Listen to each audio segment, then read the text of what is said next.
Hi, my name is Patrick Silver, and I'm from Wamoga Regional High School, and I'm here to talk to you today about overcomplicated online learning and how it will affect our future.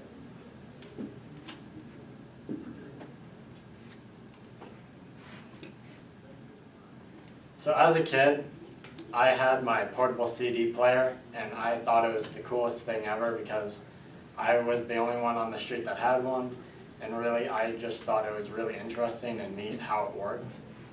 But as we sort of go on to things like MP3 players and iPhones and Androids, it becomes even more complex.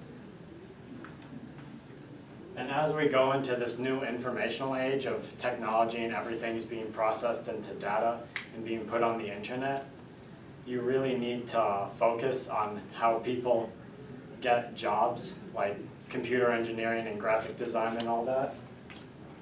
So at a young age, I started learning things like Java and CSS and HTML. And those were all pretty basic coding languages. But it's really hard to learn from books since it's based on computers and it's focused around computers. So it's easier to really, it's more practical to learn on computers and all that. So recently in my Amplified MOOC for AP Computer Science, which is a new independent study course at Wamoga Regional High School, we're having some difficulty because it's online learning and it's not like you have a class or anything, like you have to go home and do it by yourself and do it on the computer.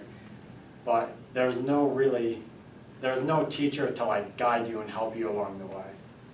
And some of the stuff is really complicated and you don't even know what you're doing to the point where it all becomes like fuzzy in your brain.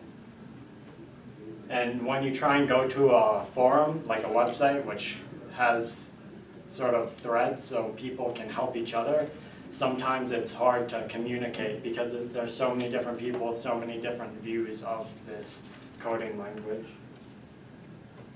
Now the question is, how do we get past this sort of gap and blockage of overcomplicated online learning, and how to make it like simpler so that other people such as kids can learn things like computer engineering?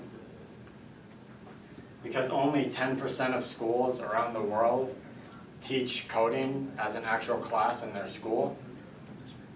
And the thing is, you really have to think about the future, because if we don't make online learning such as computer engineering easier for kids to learn and understand, we won't be able to supply that demand of jobs that's going to be needed as we progress throughout history and create new technology. And that's it.